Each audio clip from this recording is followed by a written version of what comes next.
Je suis son curateur. On est sa famille. On s'est toujours occupé de lui. J'espère que le juge ne va pas nommer un inconnu pour gérer sa vie. Moi, je pense que le juge ne nous fait pas confiance. C'est la deuxième fois que je suis interpellé par ces manquements. Trop de zones d'ombre. Je préfère nommer un mec JPM. J'ai perdu mon travail. Moi, j'aurais souhaité vendre la maison de ma mère. Elle est seule, elle n'y vit même plus. Alors, je comprends votre point de vue. Mais la maison appartient à votre mère et toute décision doit être prise par le juge. Juge, pourtant elle vit dans un EHPAD.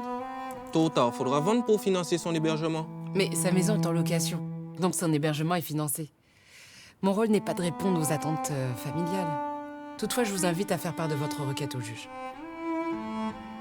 J'aimerais bien m'acheter un fauteuil massant. En promotion, hein. J'ai obtenu un devis pour 2400 €.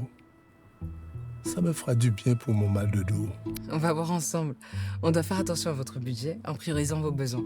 Il a le droit de se faire plaisir, non? Il n'y a plus d'argent sur son compte? Ne soyez pas négatif. Il faut être vigilant sur l'équilibre de ses dépenses.